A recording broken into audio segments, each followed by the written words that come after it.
Reciprocity-based innovation in the cloud will be the biggest innovation opportunity in history. Now, this is why I'm so optimistic. Even though I've told you the scary part already, so now we're past that.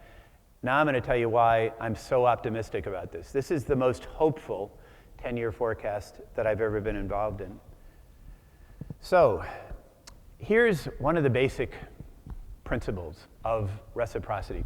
The act of giving results in pleasure and meaning, happiness, for the giver. And this is now, according to neuroscience, happiness psych, and most of the world's religions.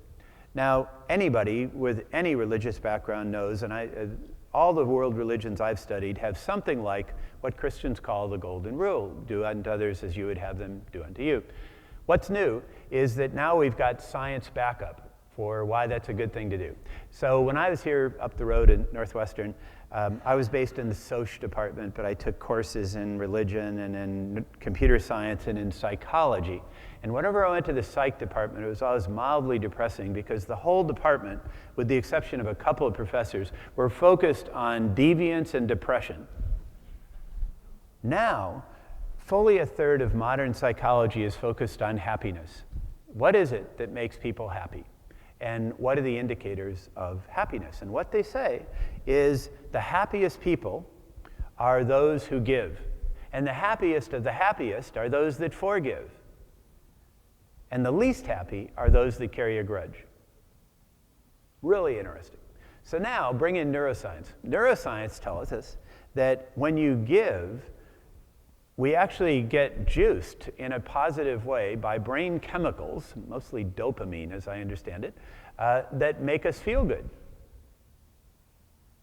So the neuroscience are saying giving's a good thing for that reason too.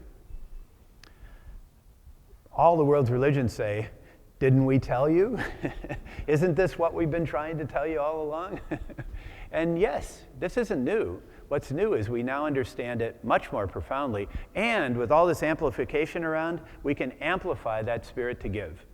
So here's where you start to get to the values link, and this is why the media are important to values. As we think about cloud computing, the temptation is to think it's just outsourcing what we already do. It's just outsourcing IT. What it is instead is cloud-served supercomputing. So what it means is supercomputing resources will be available to anyone. And that cloud will not be private unless you figure out a way to make it private. So privacy is a big issue, control of intellectual property is a big issue, and all those things are yet to be resolved. But the key way to think about the cloud is the network is the computer. So that's the phrase I would start with. And I think for every group, every person here, you should be able to stand up and talk for 10 minutes about why cloud computing is important for your role, for your leadership, for your organization. It's just that important. It's kind of a reimagination of what computing is. There will be private incarnations of the cloud, but in a real sense, the cloud is also connected. It's connected globally in ways that we won't be able to constrain, although many people will try.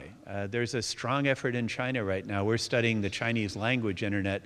There's a strong emphasis to build what's starting to be called the Great Wall, China firewall. So and there's even talk of a separate Chinese language internet that would be physically separated. But all those things, I think, are attempts to slow down this effort to create a cloud that's much more open. I think the energy is much more from closed to open.